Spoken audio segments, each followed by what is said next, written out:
Magandang araw mga boss, dito na tayo sa part 2 na ang problema nga ni customer, ramdam niya na delay yung pagkambyo nitong sasakyan niya.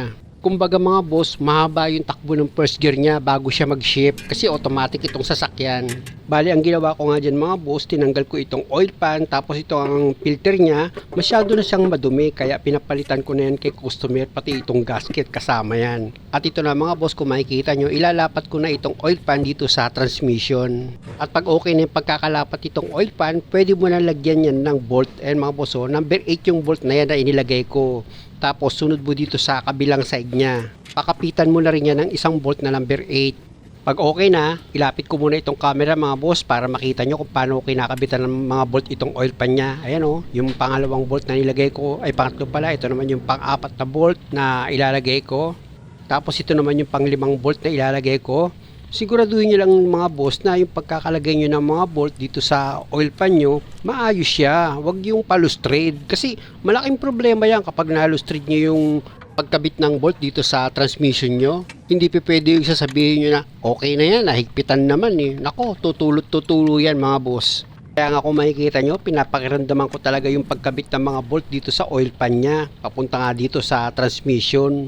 Para sigurado ako na hindi ako makalustrade. Sa pag-iingat naman kasi na gagawin nyo, ang benepisyo nun sa inyo rin. Kaya nga ang diskarte dyan mga boss, para hindi kayo makalustrade, lahat ng bolt na nandito sa oil pan sa paligid nya, ilagay nyo muna, ipakapit nyo muna yung sa thread nya. Tsaka kayo ngayon mag-final lang higpit kapag lahat ng bolt na ilagay nyo na. 16 lang naman yung bolt na nakalagay dito sa oil pan nya, kaya hindi naman masyadong nakakapagod yan mga boss. Ipwesto ko muna ng maayos itong camera at kung makikita nyo, ipinafinal ko na dyan yung higpit. Siya nga pala mga boss, sa pag-final ko ng higpit, hindi yan biglaan na ginawa ko. Siguro nakatatlong ulit ako dyan, nakatatlong round na hinigpitan ko itong mga bolt na number 8 dahan-dahan. Kasi kung ipapakita ko naman sa video na paulit-ulit kong hinihigpitan itong mga bolt dito sa oil pan nya, baka naman mainip yung iba. Kaya dagdagan mo na lang yung pangunawa mo na hindi ko yung ginawa sa isang higpitan lang. Siyempre sa paghigpit na ginagawa ko, dahan-dahan lang. Kasi nga meron siyang gasket na kung bibiglain ko, pwedeng maputol yung gasket na nakalagay. Kasi rubber lang yun eh.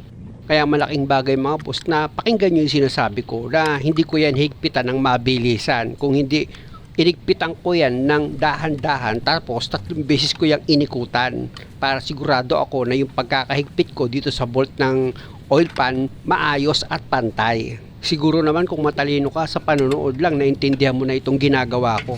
At pag okay na yung pagkakahigpit mo dito sa mga bolt ng oil pan mo, itong range sensor niya mga boss, niluwagan ko yan. Napansin nyo, tinanggal ko yung socket wire yan before ko simulan yung trabaho. Kasi pag hindi mo binunot yung socket wire niyan, pag binaba mo itong oil pan, sasabit. Kaya tinanggal ko yun para wala ng problema. Tapos yung mga bolt dito sa gilid ng range sensor niya, niluwagan ko lang naman yun. Number 8 lang naman yung ginamit kong panluwag dyan mga boss na box wrench. Kaya nga kung makikita nyo ngayon, hinihigpitan ko na yung 2 bolt na number 8. At dahil sa okay na, pwede mo na ngayon ilagay itong socket wire ng range sensor mo. Ayan mga boss, isalpak mo lang yan. Tutunog naman yan pag nag-lock na eh.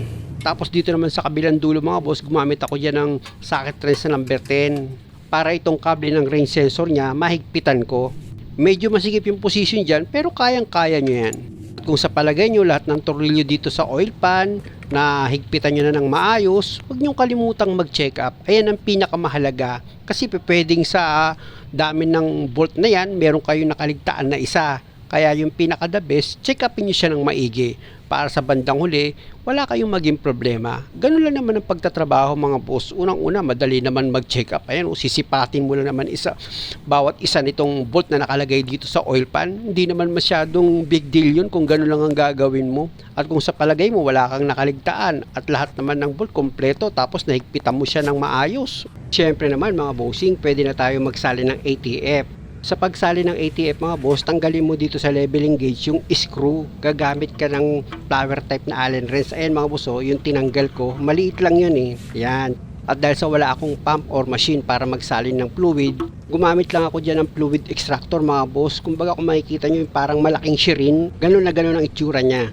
Kumbaga mula sa galon mo, pahigupin mo muna siya ng fluid tapos ibubuga mo yan dito ngayon sa transmission mo. Dito mo ipapadaan sa leveling gauge niya, kaya nga tinanggal ko yung screw para maipasok mo itong hose dahil nga sa wala naman itong dipstick. After mo kasi maipump itong fluid mo, tigil ka ulit dahil hihigop ka ulit ng langis dun sa gallon mo, yung lagayan mo ng ATF. Pag napuno na itong fluid extractor ko, gaya ng dati, ibubuga ko na naman dito yan sa loob ng transmission.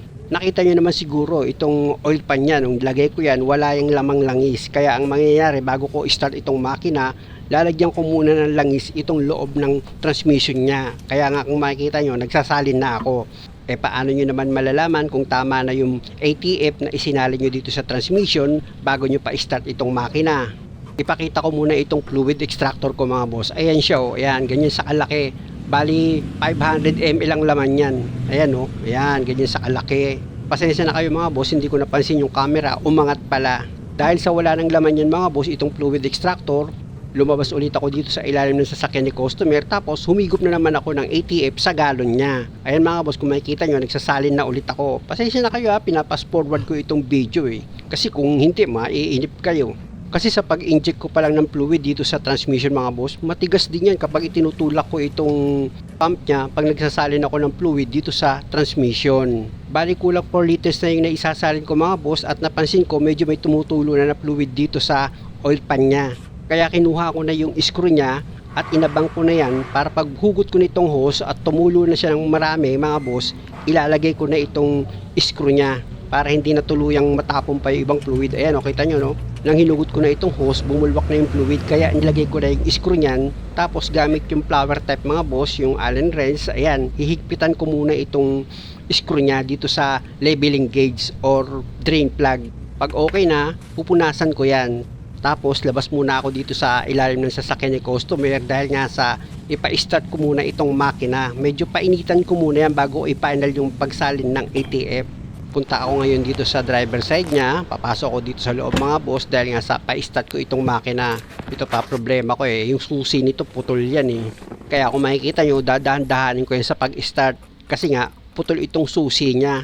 Ayan kung makikita nyo, ayan pag-start ko yan, biglang tanggal itong hawakan niya Kasi nga yung may-ari wala pa, hindi niya naiwan yung susi, duplicate lang itong gamit ko. Ayan pa-start ko na nga itong makina. After ko mapa-start itong makina, kailangan painitin ko muna yan bago ko magsalin ng ATF ulit dito sa transmission niya. Kaya habang nagpapainit ako ng makina mga boss para mag-circulate yung langis niya, ayan kung makikita nyo, kinakambyo-kambyo ko na itong transmission ni customer. Tinetesting ko na yan mula sa park, reverse, drive, etc. para kahit papano nag-circulate itong langis niya dito sa loob ng transmission. Bali 3 times ko lang naman paulit-ulit ginawa yan mga boss para sigurado ako na unang-una nga mainit na itong langis niya dito sa transmission, tapos naikambyo-kambyo ko na to na okay naman siya, wala siyang naging problema. Ganun lang naman ang ginawa ko mga boss para malaman nyo rin para kung kayo ang gagawa ng sasakyan nyo, hindi na kayo masyadong malito pa. Kaya nga hindi ko na yan ikinat dahil nga sa naka 5 minutes na rin ako mga boss na naka-start itong makina ni customer. Kung makikita nyo, medyo mainit na yan, kaya i-adjust ko ulit itong handbrake niya, hinila ko maigi yan mga boss. Tapos inilagay ko na yan dito sa drive. Siyempre naman mga boss, para sigurado, nilagyan ko ng kalso yan dito sa gulong. O kaya naman mga boss, pwede kayong magtawag ng kasama nyo na habang nakalagay yan sa drive, nakaapak siya sa preno. Actually, dumating din yung driver ng boss ko, kaya siya na yung umapak nitong brake pedal at ako naman mga boss, iilalim na. Siya nga pala mga boss, may nakaredy si customer na 6 liters na ATF para dito sa transmission niya. Pero hindi ko na isalin lahat yan, may natira dyan na kaunti. Nakita nyo naman mga boss, sa pagsaling ko ng ATF, naka-start itong makina at nakalagay yan sa drive. Tanggalin ko na itong screw niya. Gumamit ulit ako dyan ng Allen wrench yung flower type para matanggal ko itong screw. Ayan mga boss, natanggal ko na itong screw at ipakita ko sa inyo itong fluid extractor ko. Ayan yung ginagamit kong pansalin. Nakita nyo yung fluid, di ba? Ang linis-linis niyan. Siyempre, bago yan. Nakita nyo naman, pag tanggal ko na itong screw dito sa leveling gauge, hindi tumulo yung fluid. Ibig sabihin yan mga boss, kulang pa yung fluid dito sa transmission. Kaya kailangan pa natin dyan magsalin. Kasi ang pinakapalatandaan dyan mga boss na tama na yung pagsali mo ng fluid dito sa transmission, kapag lumagpas na yung fluid dito sa leveling gauge niya, yung tinanggal ko mga boss na drain plug nung unang-una kung napanood nyo itong part 1, yung tinanggal ko yung mga boss, medyo mahaba yung drain plug na yun Ayun yung pinaka-gauge niya mga boss, yung drain plug nito. Na pag lumagpas na yung fluid dito sa leveling gauge niya or drain plug, Ibig sabihin nun mga boss, okay na yung pagkakasalin mo ng fluid dito sa transmission.